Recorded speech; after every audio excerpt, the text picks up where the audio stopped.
The fertility journey can often feel overwhelming, isolating, and frankly, sometimes like you're navigating through a maze without a map. Many intended parents find themselves wondering if their experiences are normal, if they're asking the right questions, or if there's something more they should be doing to advocate for themselves. Information is power, and the family planning journey is no different. Social media can be riddled with misinformation, incorrectly informing intended parents about what the next steps are for their journey, who you should talk to, where you should find your information, who you can trust. Today's guest is here to help you answer those questions. Welcome to the Fertility Cafe, where we explore the beautiful complexity of modern family building. I'm your host, Eloise Drain, and this is a space for honest conversations about surrogacy, egg donation, and the journey to parenthood. With expert insights and real stories, we're here to guide you through the medical, legal, and emotional aspects of third-party family building. We believe that love has no limits, and neither should parenthood.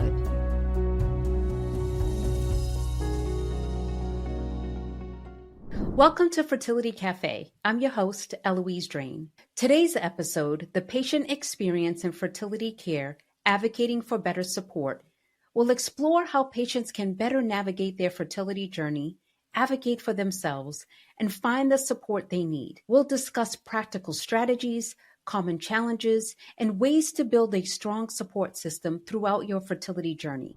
I'm thrilled to welcome Dr. Camille Hammond, a national expert in reproductive health and adoption education, support, advocacy, and philanthropy. Dr. Hammond, after experiencing fertility issues alongside her husband, is now a mother of triplets after undergoing the surrogacy process. Now, she is the co-founder and CEO of the Tanina Q. Cade Foundation and owner of Good Books. Her work has been featured in peer-reviewed journals and major publications across the United States, and she brings both professional expertise and personal insight to our conversation today. For decades, Dr. Hammond has led the Tanina Q. Cade Foundation, which supports families experiencing infertility with grants, education, and support, now helping over 200 families. Thank you, Camille, for joining me. I appreciate it. My pleasure. Thank you for inviting me. It's a good Yes. conversation. We're going to have a good conversation. We're going to have a good conversation. That is absolutely correct. This is not the first time you've been on the podcast. The last time you were here, you shared your incredible journey from your own experience with surrogacy, where your mother carried your triplets at age 55 to founding the Cade Foundation, which has now helped so many families. And today, I'd love to hear about some of the fascinating myths and unconventional fertility advice you encounter in your work with families. What are some of the most surprising ones you've heard recently? I think that, unfortunately, a lot of these myths, they circulate and they come back kind of repackaged, but it's still the same things. One of the things that you do really well is get into communities that are less likely to have access to information about infertility, whether it be because they're less likely to know people who have gone through fertility treatment, or because they are less likely to know about providers who are able to provide care. I think, giving words to things is really important, so you know what to call something. Because when you know what to call something, then you can seek help for something specific, as opposed to just kind of a nebulous complaint. Myths that infertility is a female issue, as opposed to a family issue. We know that 1/3 of cases are male factor, 1/3 are female factor, 1/3 are combined or unknown. That doesn't mean that there's not a cause. It just means that our technology has not yet caught up with the ability to diagnose. But, technology is improving at an exponential clip, and things that we didn't understand 25 years ago are understood and able to be treated today. Infertility being a female issue is definitely a bad one. There's a lot of grifting going on social media. And, I'll get back to the whole issue of having words. When you have people who are on social and their intention is to sell something to profit off of the desperation and the hurt that families are experiencing because of infertility. So people whose goal is to educate really for the purpose of their own financial gain are often come on and they give a little bit of information, but it's incomplete. So they may say, if you have heavy periods, your belly is distended, you may have a fibroid. Okay, so that may be accurate. I don't know. It may be. But then they say, but you know what? I have the treatment. I have the cure for fibroid. And your doctor's been hoarding this. They don't want you to know about it. And all you have to do is take this little bottle of whatever, and that will treat it. You'll get better. So there's a kernel of, truth there, but it's for the purpose of me selling something that I make money off of. And that's what a grifter does. They sell you half truth kind of paired with a whole lie for the purpose of getting you to open up your pockets. And so there's a lot of that goes on social media. So a lot of, there are myths that I encounter every day, whether people are talking about different types of tests that can be used to help diagnose your infertility, whether it be different types of treatment that are standard, that have been studied and that have been shown to be effective, where people say, well, no, that's not good for you. Well, no, that's going to do harm to you. But it's really so that they can sell you something else, sell you an alternative that they would claim is healthy.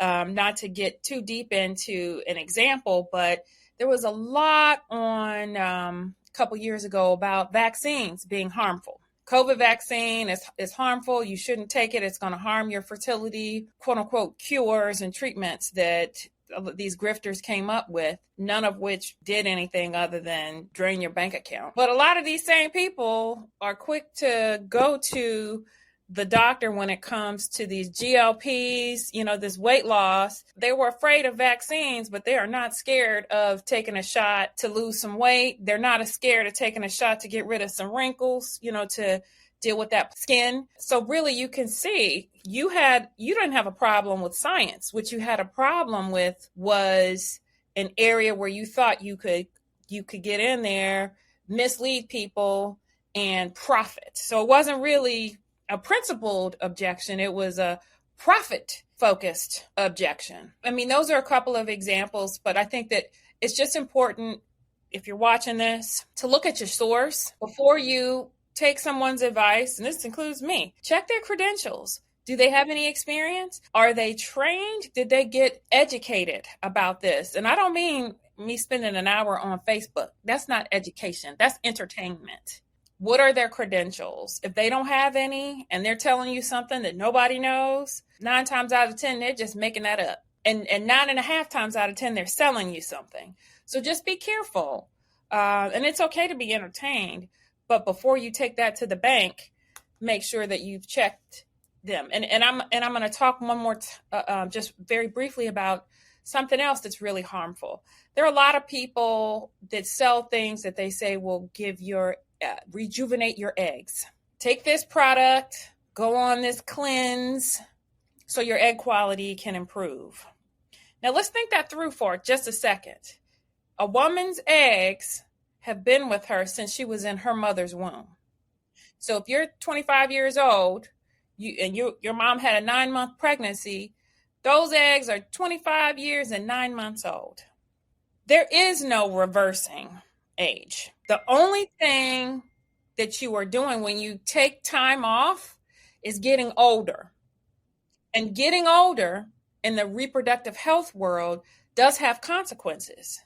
Okay? So the 9 months or 3 years that you take off to take these supplements or to do this cleanse or whatever it is they're selling today, that you may feel better, because you're also parented with a healthy lifestyle, but your eggs are now 3 years older. And the things that were possible at that younger age may not be possible now because there's another 3 years of age on those eggs. And just like eggs that you buy from the grocery store that you leave in the refrigerator for a long time, okay, they are going to continue to degrade. It's just once you've reached a certain point, they're going to degrade a lot quicker. just try this as a test for yourself. Buy some eggs from the grocery store, leave them in the refrigerator for a year, okay? And then do some of that stuff to them that they're telling you to do to your own self, and see what happens when you try and eat that egg. And right now, it as expensive as eggs are, I don't know if you really want to just be sitting on them eggs for no reason. Nobody is going to do that, and please don't do that. I just say that to suggest you wouldn't put that egg in your body. You wouldn't say that egg that's been sitting in the fridge for a year is a good quality, and I bathed it in whatever, and I hummed to the egg. I do whatever it is they want you to do. No, because you understand that egg is going to continue to degrade to the point where it's inedible. That same thing is happening in your body. We weren't made to be able to have kids until we're 100 years old. Men, on the other hand, can continue to produce sperm, although it's not the same quality. As men get older, their sperm quality degrades as well. If you're in the process of figuring out how to build your family, whether you're just starting IVF or already looking into options like egg donation, sperm donation, or surrogacy, there's an event I want to make sure is on your radar. It's called the Family Blueprint, and it's happening June 7th in Atlanta. It's a one-day in-person event hosted by Fertility 360 and is designed to support intended parents at every stage of the journey. The day is thoughtfully curated. You'll hear from fertility doctors, legal experts, mental health professionals, and parents who've been through this themselves. Every session is about breaking things down clearly and practically, so you leave with real answers, next steps, and a stronger sense of what's possible for your family. If you've been trying to figure out what's next, or even where to start, this is a space where you can get the clarity and support you need. You can learn more and grab your tickets at fertility360.com/Atlanta. Hearing about all these fertility myths really highlights how desperate people can feel for solutions. When you're working with families through the Cade Foundation and they're trying different treatments and approaches, how do you help them balance hope with realistic expectations? Balance. So social media can be a scary place if you are struggling with infertility, both because there's a lot of information, some of which is accurate, some of which is false. But there are often people present either the best version of themselves on social media or the worst version. So it's always rainbows and unicorns or the sky is falling. And that's not how most of us experience life. Sometimes we have highs, sometimes we have lows, but most of the time we're pretty meh. We're okay. We're fine. We're moving forward. If you see people and it's always, I'm pregnant. So it's a pregnancy announcement. It's, oh, I had this great experience. Oh, this worked well. My husband looked at me and I, got pregnant. If all you're seeing is other people's good news and you're kind of living life and not always experiencing those things that you want, you can start to feel there's something wrong with you or like you're being punished. I'd like to just affirm that there's nothing wrong with you. You're not being punished. You haven't done something to earn infertility. It is medical and it happens very commonly. And you're not alone. So I definitely would encourage people to get connected with a community of people who they can relate to for whatever reason, who they can share with. So there are great support groups. And I think that mental health is a huge part of family building. Get in with a therapist. Find someone. If you can't find a therapist or you're not comfortable for whatever reason, find a support group, find a community where you can share your truth in ways that are not just all good on like social media or all bad, where you can say, I had a crappy day. I had a hard day. This thing happened and I still had to go and put on a happy face because I was at work and it didn't feel good, but I got through it. And let those people affirm you to say, you know what, I've been there and I applaud the fact that you were able to go through it. Or where you can say, I couldn't handle it. Today, I kind of fell apart and have somebody say, been there. you're not alone. Can we pray together? Can we get on the phone and have a glass of something together so that we can laugh a little bit and you can feel less alone? So get connected with a community that you can support and be supported by. Yeah, definitely. That's the thing that luckily over all of these years, luckily the community has gotten more outspoken and more willing to share and more willing to, really just kind of lend a hand to somebody else who's also experiencing it. Unfortunately, infertility rates are increasing substantially, which means that the population is only getting bigger. And there's so many reasons and factors as to why that we don't have time to get into, but at least there is the ability to have communities out there that literally you can probably find a community that's specifically with someone that's going through exactly or almost exactly what you're going through, and that looks like you, that has the same beliefs as you, that has the same experience, all of the things. So yeah, even though I'm not a huge Facebook person, Kate is on Facebook, but I'm not involved in that activity. But Facebook is a great place for groups. And there's a group for everything. And, worst case, get involved with the Facebook group. LinkedIn is another place, more professional focused, but there are kind of groups for different issues that people struggle with personally. I know that also Fertility for Colored Girls has groups that meet in person and online. Families that struggle with infertility, the Broken Brown Egg is an amazing resource, and they have their own platform where people connect virtually. There are a lot of organizations that are doing this, and find one.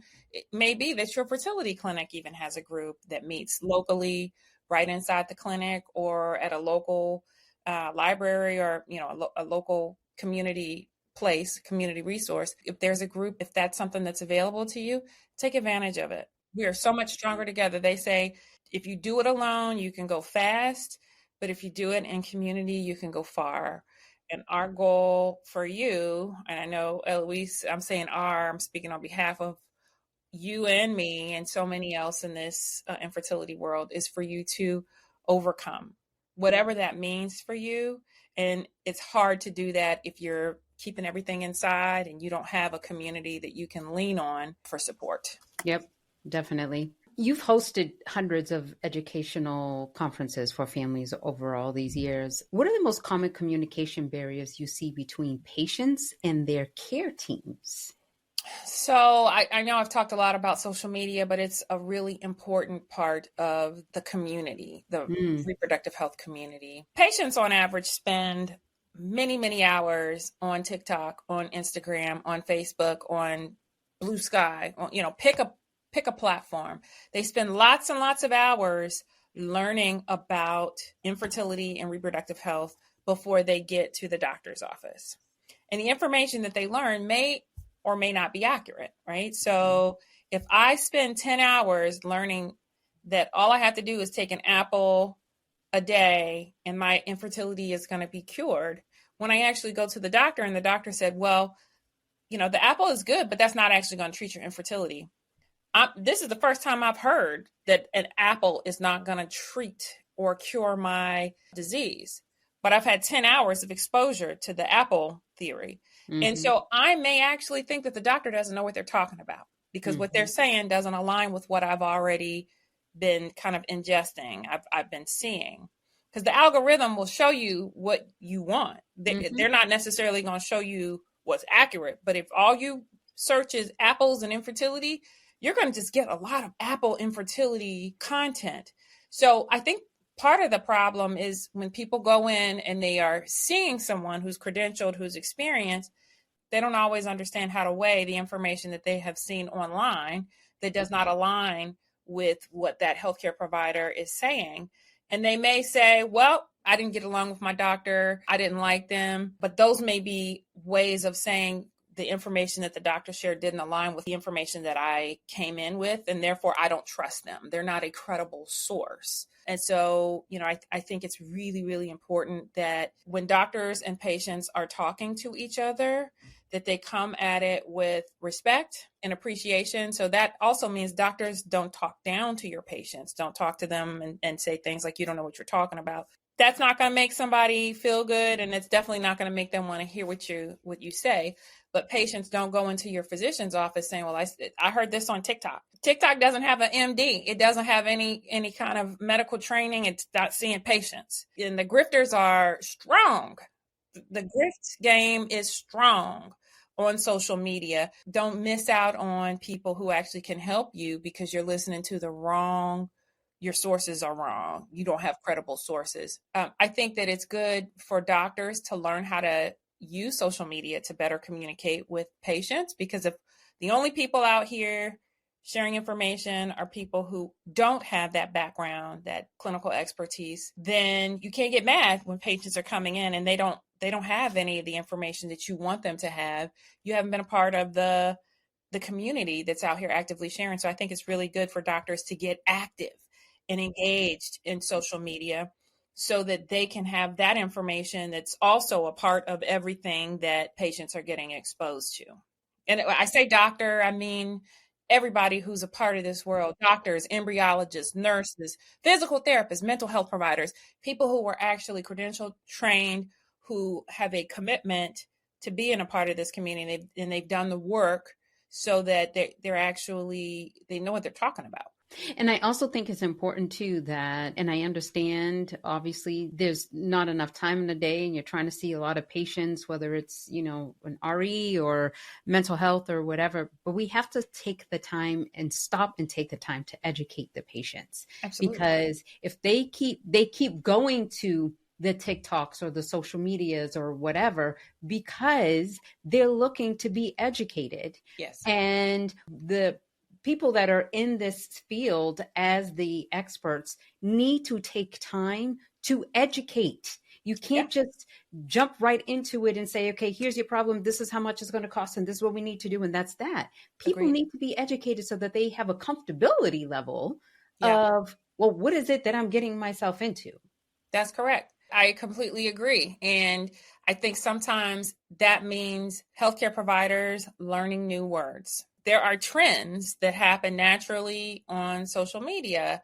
And if you don't understand the trends, or you just say, I'm going to abstain, I'm not going to be a part of this, I'm not going to do any of that. When you go into a patient room, if you're not speaking in language that they understand, they're not going to get what you say. So you could spend 5 minutes, and if the words that you're using, if the patient can't understand it, it's almost like you're speaking another language, even if you're not speaking another language. And let's talk about speaking another language, because everybody is not a native English speaker. And if our goal is to really provide support to everyone, then it's important that we be willing to learn the words that are going to make sense to that person. And I'm speaking about people who are native, Spanish speakers, or native Portuguese speakers, or native speakers of just different languages.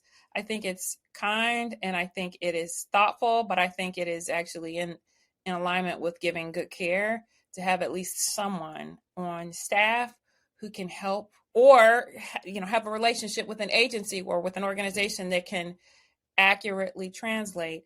But I think it's important that doctors be able to communicate effectively with patients in using words that they understand. Yeah, absolutely. Which goes back to not just using the words, but when the patients go into the fertility clinics, what are some questions patients often forget to ask their fertility care team? Again, especially sometimes you're rushed. They have 15 minutes to sit down with you to discuss the issues, what they found, what they didn't find, what's the problem, and then go. And you're not prepared, which a patient, before they go to any doctor of fertility or otherwise, needs to be prepared with questions that they're going in to that medical person and having those conversations. But what are some questions patients often forget to ask?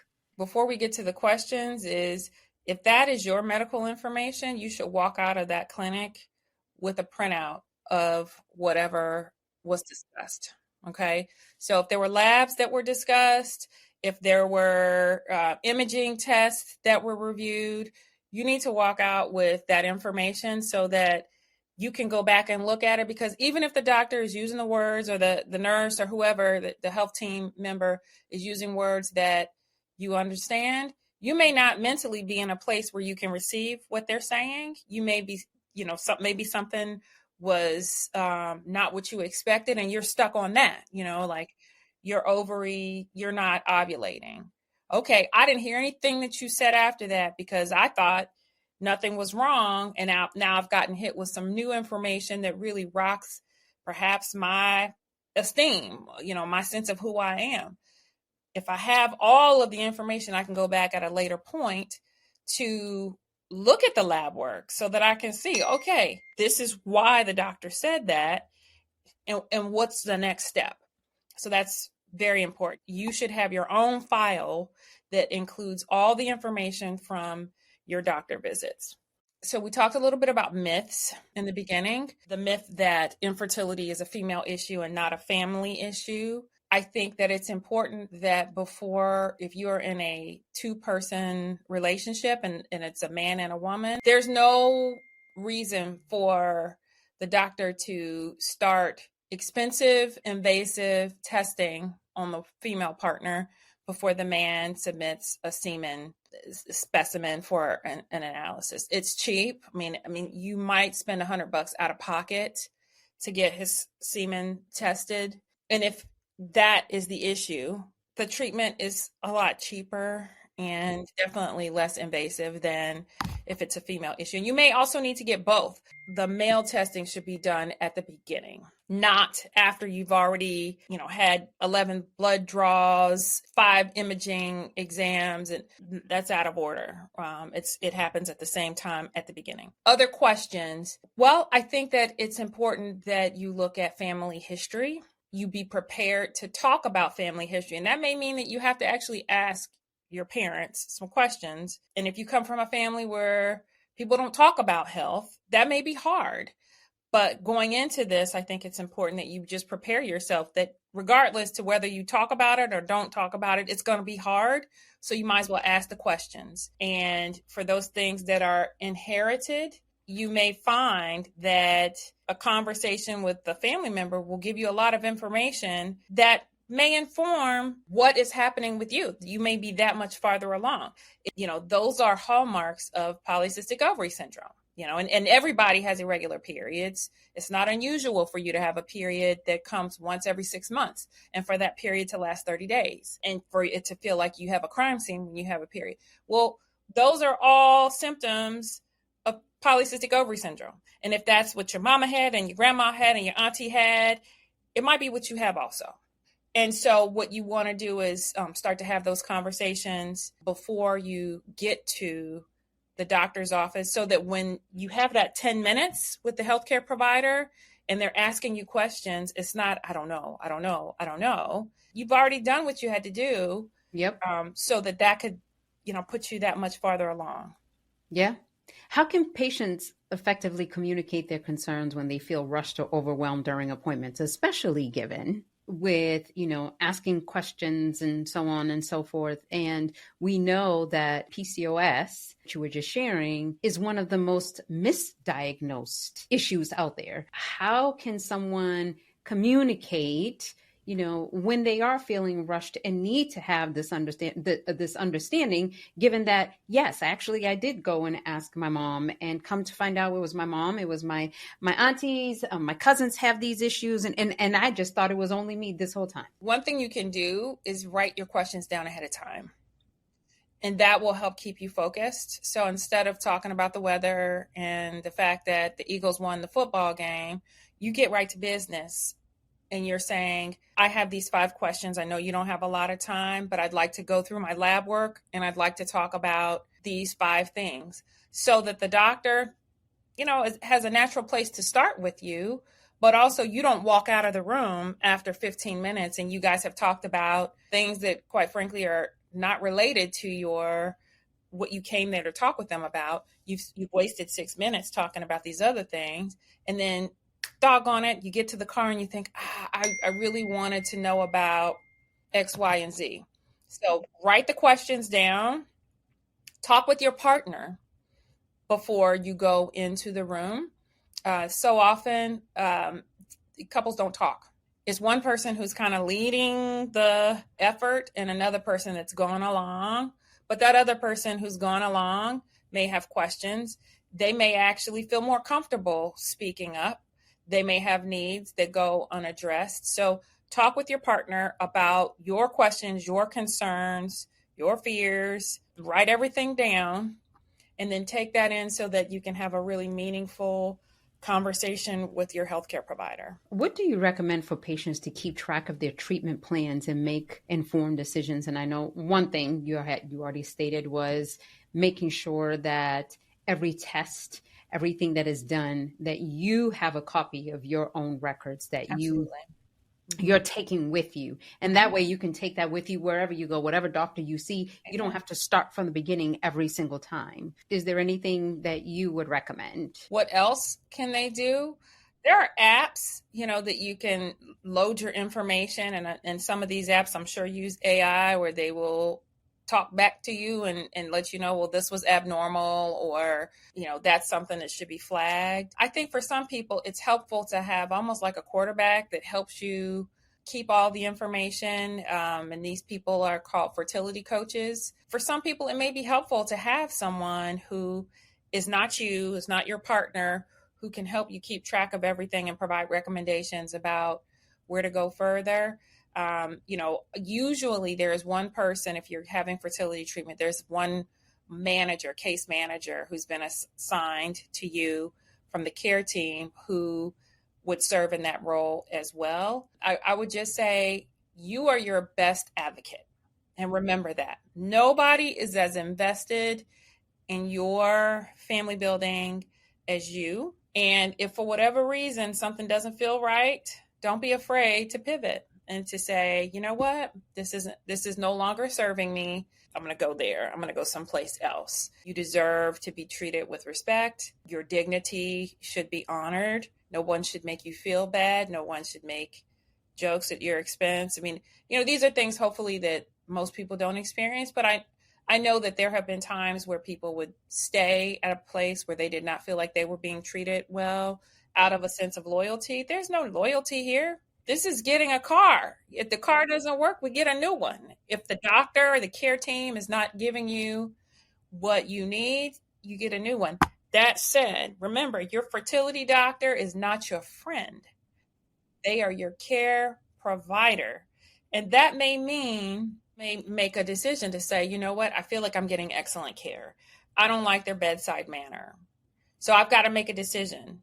Do I want to stay here where I feel like my care is excellent, but the words that they use are not excellent? And I've been in that position myself. And my decision was to stay where I felt like I was being given excellent care, because I decided I'm not going to be here forever. This is not my internist. This is not my OBGYN who I'm going to see every year for the rest of my life.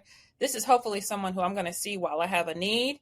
And then when I'm done, I can go on and we don't have to talk to each other anymore. You are in control of those choices, and you need to be intentional about where you go and where you put your money and your time. That's right. And know that it's okay to get a second opinion, switch providers, whatever you need to do, because ultimately, like you said, you're your only biggest and quite frankly, only advocate. I mean, there are people that can come alongside you, but at the end of the day, you still have to advocate for yourself. And your family. Yes. And your absolutely. family. So, Cape Foundation does a lot of education in communities. Sometimes the people that are at our education events are not the people who need the information, but they're connected with people who may need the information. So I'm going to use an example. We do these reproductive and maternal health summits all over the country in states generally that have bad reproductive and maternal health outcomes. And we always try and have at least one watch party for each state be at an undergrad institution, a college. And you'd say, well, these are not people who are thinking about having babies. You're right. But so often the knowledge that they have about reproductive health is incomplete, because they got most of their knowledge about reproductive health from sex ed. And sex ed in a lot of states is focusing focused on scaring you into not having sex. It's not having sex early so that you don't get pregnant.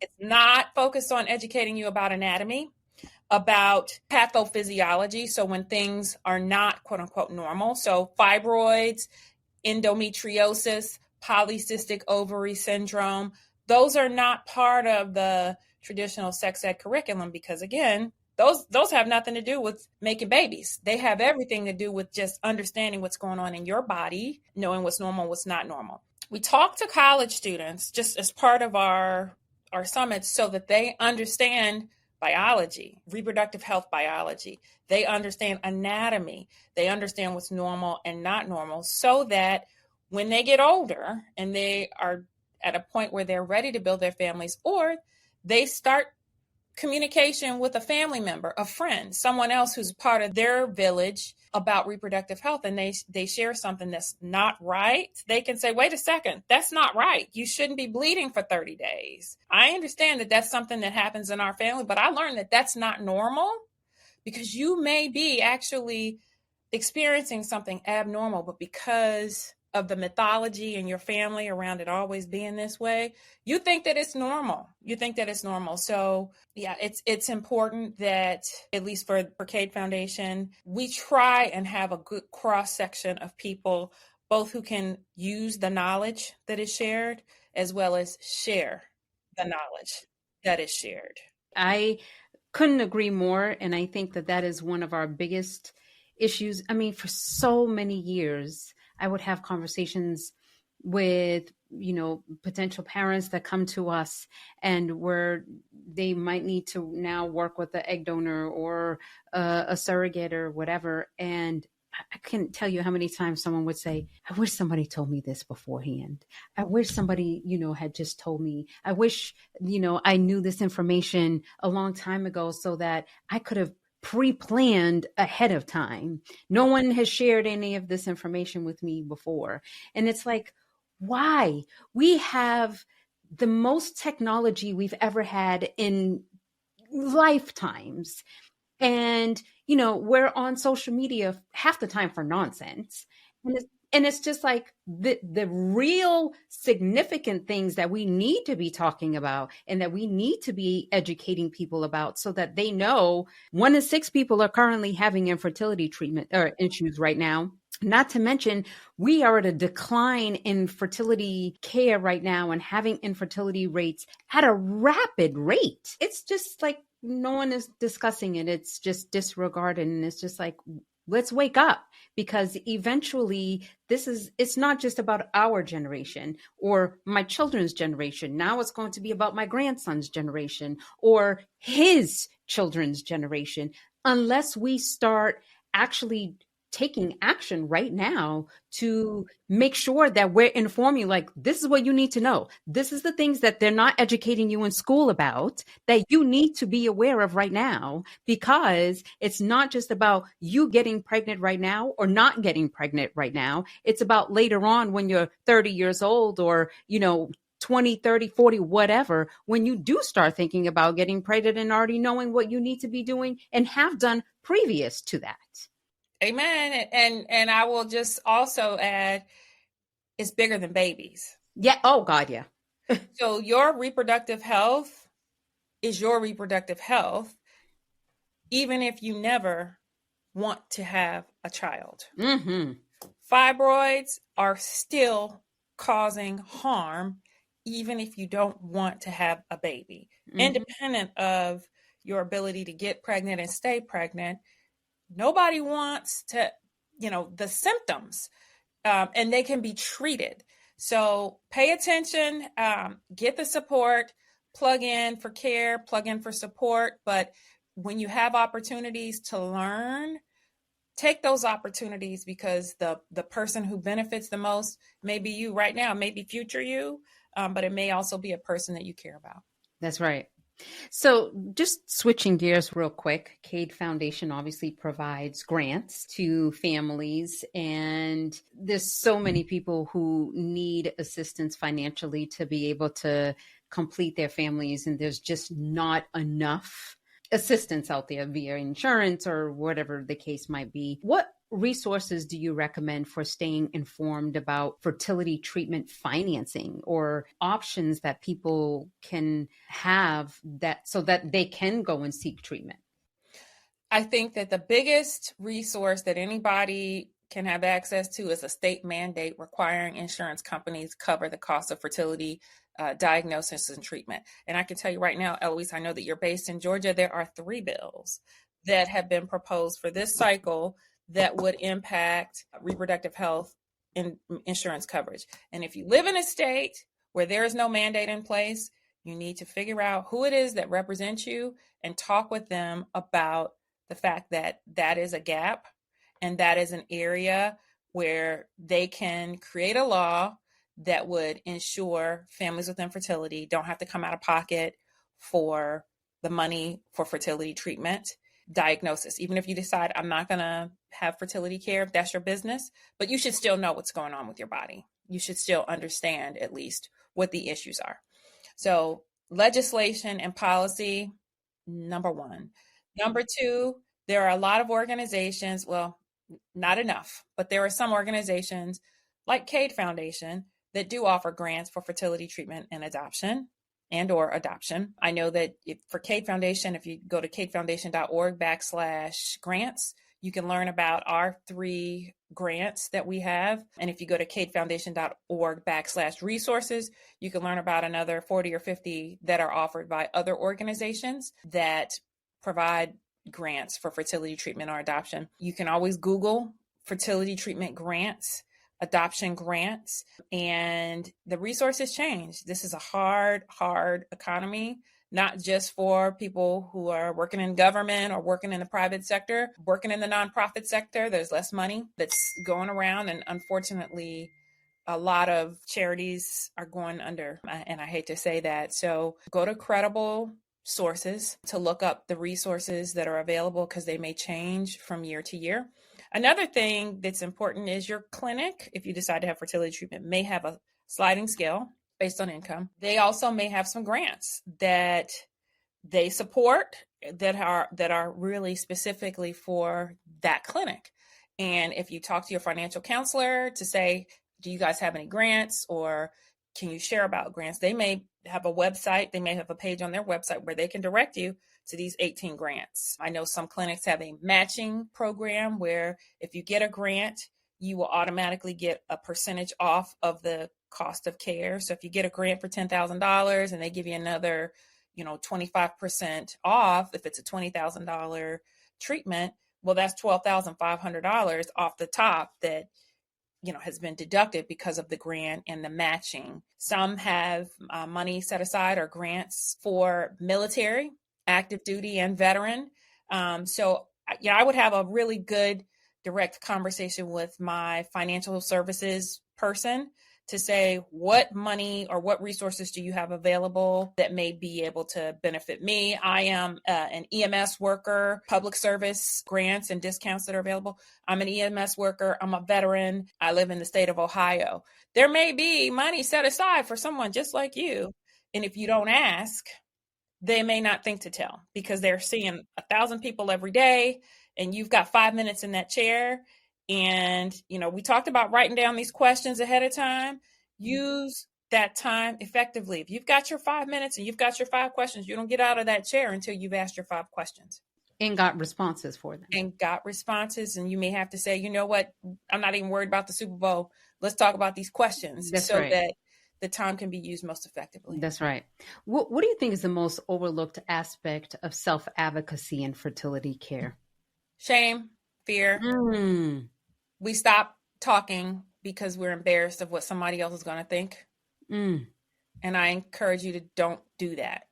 So don't stop talking. Keep talking. Ask the question. Worst case, they judge you. Who cares? Please answer my question. Because you can't do anything with conjecture. You can't do anything with incomplete information. If you have the answer, then you can make a decision. And it may be, okay, I'm going to do something else. I'm going to go down a different path. But without that knowledge, there's nothing that you can do. So just decide, okay, I have fear. Fear is a part of what I'm dealing with. The shame is not going away, but shame and fear, I can't deal with you right now. I know that you're here, but I need you to just take a step back. I'm gonna have this conversation, and we'll get together another time. Okay. But right now you can't take the front. You don't get to sit in the driver's seat. That's right. I need to take the driver's seat. After I leave this clinic, I'll deal with you later. But right now, I have this sheet of paper. I have 5 questions, and I don't have the capacity to deal with the shame and the fear and the questions at the same time. And know that the shame and fear is just a feeling that will come and go. It will come and go. And if it doesn't, there's mental health. Let's get back to that. Mental health is health, and infertility is a contributor to increased rates of anxiety and depression. And don't just shake it off and think, oh, anybody that was going through what I'm going through would feel the way that I do. That doesn't mean you can't get support. That doesn't mean that resources aren't available to help you make the appointment. Bring shame and fear to that appointment. And then you can have someone who is trained, who can help you work through and overcome. Yep. Before we wrap up, where can listeners learn more about your work with the Cade Foundation? CadeFoundation.org. Perfect. And we are on all social media platforms at Cade Foundation. So pick one, we're there. Unless it's X, we are not there. Okay. Neither are we. Yeah. Well, Camille, thank you so much for your time. I appreciate it. I appreciate your expertise. I appreciate all that you do. I know we've known each other for years, and I know you've done a lot of work trying to help families, but also educate the masses as well. So, thank you. It has been my pleasure, and I really respect and appreciate all that you do, Eloise. You have been in this forever.